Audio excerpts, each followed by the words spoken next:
Hey, this is AverageJohn here, coming at you with another video of what I have read this week. This is my script on my phone I have with me. Alright, so let's get into it. Well, this week I've read 5 comic books and a graphic novel. So, the graphic novel is Beauty and the Beast, a modern retelling, made in 2018 by Canterbury Classics. Next, I have Till My Knuckles Bleed, number 3, made this year by Happy Tank Comics and produced by Behemoth Entertainment. Next, I have Zombies vs. Robots Classics, number 1, also made this year. This is done by Image Comics. And I have a Kickstarter I funded, which pretty awesome Kickstarter. It's called Dalf-Lo, a Serial Worth Killing For, made this year by Zelpha Comics. And next we have Batman, Death in the Family, number 13, made in 2020 by DC Comics. And last but not least, we have Dazzler, number 12. This is made in 1982 by Marvel. Alright. So, first things first, I will talk about this Beauty and the Beast, a modern retelling. Like I said, it's done by Canterbury Comics. It was written by Jeanne-Marie Le Prince, and it was illustrated by Pete Katz. Now this has 7 chapters, which goes through the original Beauty and the Beast tale, not the Disney film. But basically, like, we meet the father, who is Emery Tibbin, who has 3 children, Valor, Charity, and Beauty. Of course, Valor and Charity are, well, they're pretty much spoiled. They're pampered, and they blame everything on Beauty. So, the story, in the long run, is essentially the same. You know, like Emery, their father, his trade ships unfortunately go down. That's how they make a lot of the money. So they have no more money, so they're forced to live out in the country somewhere. And now Valerie and Charity are just like, oh, this sucks, this sucks. It turns out that one of the trade ship captains of Emery's ships actually survives, so he promises to go there to get the jewelry and sell it. Maybe they can make a small fortune off it. So he goes and he promises to get each one gifts, clothes and jewels and stuff, and then he promises to get Beauty a rose because, well, it's a rose. So he goes to where the ex-captain was, and it turns out that his debtors, person that wanted to, people that he got money from, have already been there. They were pretty quick to get there. So they get there, and they took it, so he's returning with no money. He gets caught up in a storm, and then he goes to a vacant castle, or a castle that he believes to be vacant. And then, so he rests there, and he finds mysterious things, like he finds warm food, he finds a lit fireplace. Maybe this place is not vacant. But this mysterious man comes and sits with him and talks with him. And it's the owner of the castle. And at first he's just like, well, you're gonna kick me out. That's understandable, but the man says, no, I'm not gonna kick you out. You can stay the night, rest up, dry up, In fact, I'm going to send you home with some money if you promise just never really to speak of this. So he does, except next morning he finds a rose room, a room full of a lot of roses. And the father's just like, well, you know what? I should get a rose for Beauty. But I don't want to steal from this man either, but it's just one rose. He has millions of them. He's not going to miss one. So he snips it and automatically dude's just like, nope, I'll punish you. You gotta stay here now. And the guy's like, no, I don't want to stay. And the man, the mysterious man, is just like, okay, you don't have to stay, but you have to send one of your children in your stead. And I'd prefer it to be Beauty. So the man agrees. He goes home. He goes home with tons of gold. The beast allows him to go home with tons of gold, and he sends him home with a magic mirror for Beauty, Bramble. So he returns home. He's got no gifts, but he's got the tons of money. So of course, Jeanne-Marie and Valor are excited. He's just like, oh yeah, we can live comfortably. And then the father tells them all about this deal. And was Beauty at first, it's like, but then Beauty agrees and goes. Jeanne-Marie and Valor blame Beauty for this whole mess. Throughout the days and months, Beauty and the Beast start to get to know each other. In fact, they start to like each other, basically. Rocky start, but it happens. And she learns more about the castle. She learns that there is actually an ancient well behind this locked gate that possesses a demon that comes out yearly for his rent. And his rent usually involves combat and stuff. So if he defeats you in combat, you obviously lose. But if you defeat him, you get to stay in the castle for a year until he returns. So, with that, all that, they learn to like each other, even love each other. But Beauty eventually asks Beast, can I visit my family, stay there for like a month? And Beast is a little worried, but he goes along with it. He's like, sure, you go along, but bring Bramble with you so you come back and stuff. So Beauty visits. Of course, Charity and Valor are just like, why? And they thought that the Beast would kill her. So they concoct a plan to make sure that Beast kills her by making her stay extra months, by convincing her to stay extra months and locking Bramble in an iron box, which magic is impenetrable to. The magic box belonging to Emery, the dad, the father. So,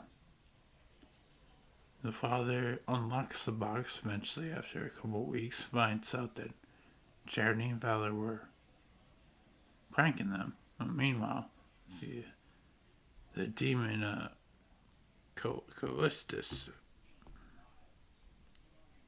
I have his name written here. That's why I'm glad I have these notes.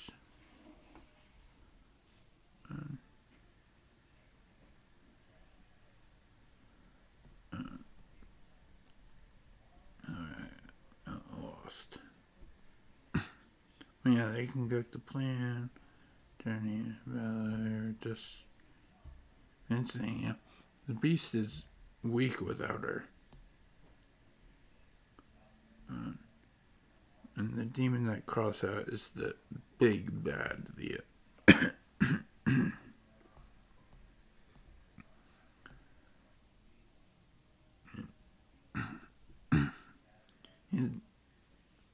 is the big bad demon.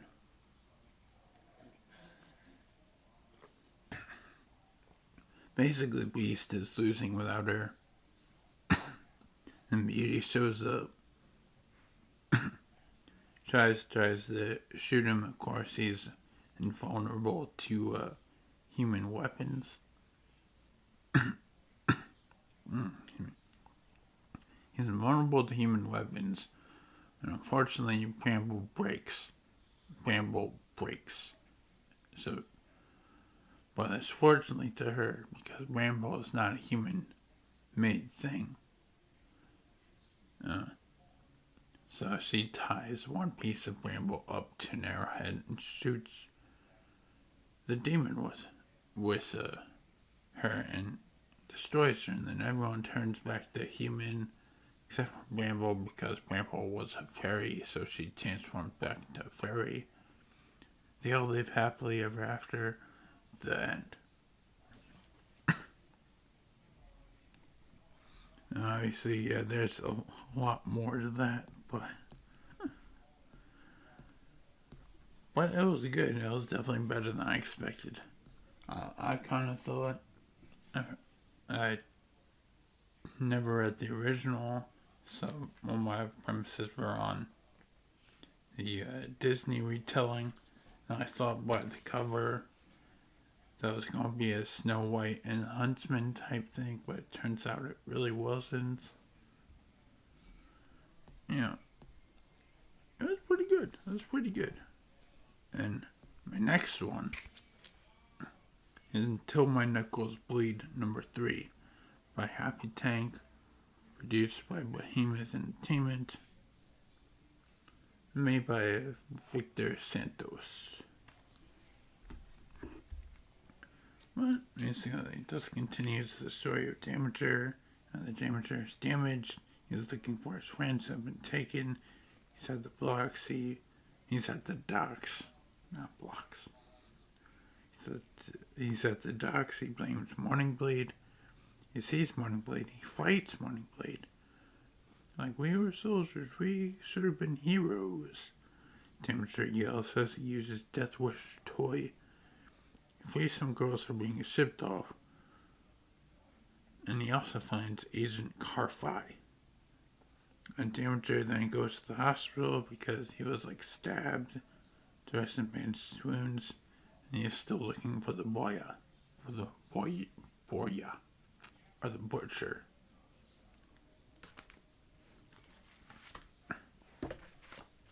Next, I got Dalf-Lo, a serial worth killing for, made this year by Zelpha Comics. Now, Dalf-Lo is this little demon fairy guy thing. Wants to cause a lot of human pain. And what better way to cause human pain than to making lure children to their death with sugary cereal? This guy is his healthiest cereal called a Vitamin Puff of Fun. And with him as a cute mascot, better than that loud steroid junkie tiger, that ghetto street frog, that inbred elf triplets, better than that deranged, unhinged, coked up white rabbit, the bland, technicolored rooster of flakes, and definitely better than a midget pirate captain that's incapable of spelling his own name. Well, him being such a cute mascot, what could go wrong?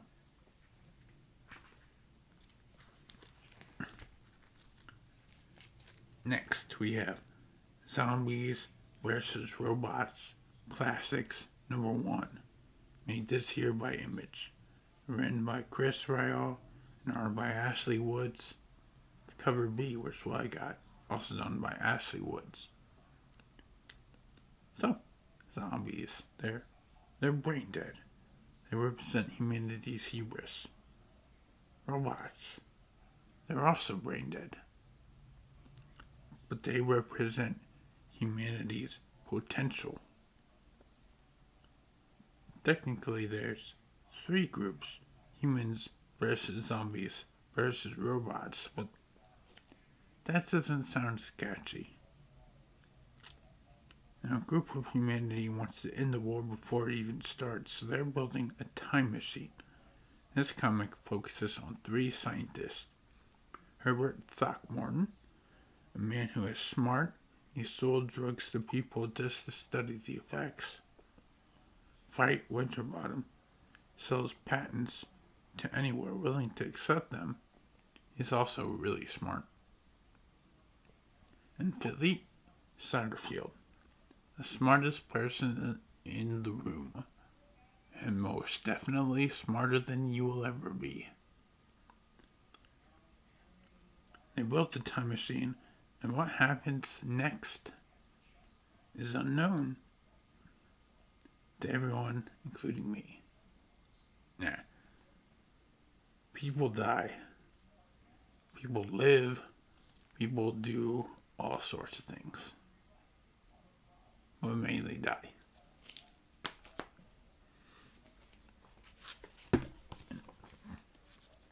Now we have Batman Death in the Family, number 13, made in 2020 by DC. It's written by Scott Snyder and arted by Greg Capullo. Now, there were plenty of bad omens leading to this day. The Gotham River flowing backwards, a cub being born with 2 heads, etc. There at the DCPD, with Commissioner Gordon in the building, the lights, they go out. Everyone is panicking, except for 2 people. Commissioner Gordon and a mysterious man telling a joke. Batman gets involved. He told Batman that this man plans to kill Mayor Hayden by midnight. The man knows that someone is going to be out to get him, so he protects himself. But of all the things the mayor checks, he doesn't check the floor cleaner.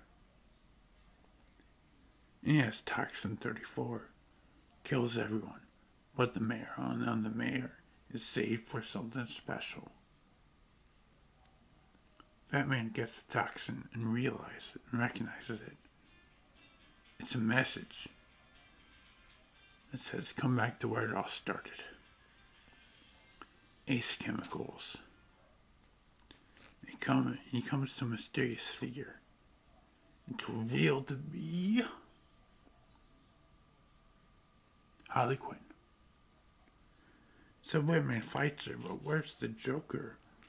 So everyone thought it would be the Joker. He's been gone for a year in this comic. What's he been up to? Well, Batman should check his mansion.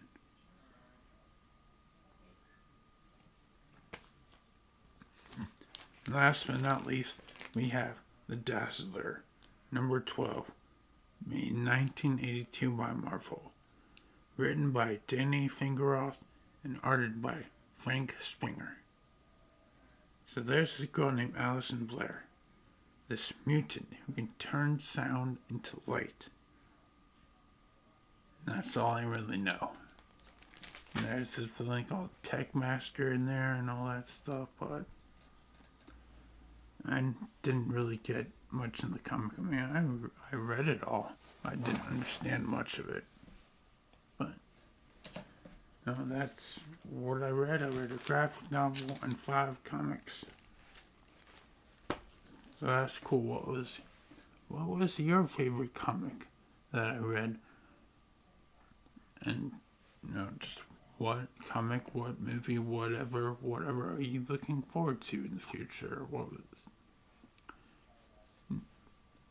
Just post stuff in the comics, in the comments. I mean, my favorite thing that I read out of this bunch was definitely Dalf-Lo. It's just awesome. I love horror stuff and I love corny stuff. So when you put that stuff together, chef's kiss, Plus, they sent me cereal that's actually really good. And I'll keep eating it. And if I die one of these days, just know that this is to blame. Oh yeah. Y'all can comment on your favorite thing, or you can reach me on any of my socials. I'm on Instagram at TRIPL3XXXMayhem. I'm on Twitter at RealAverageJohn. I'm on Facebook at OfficialAverageJohn. Likewise at AverageJohn. And GoodReads at Johnny-Nigh.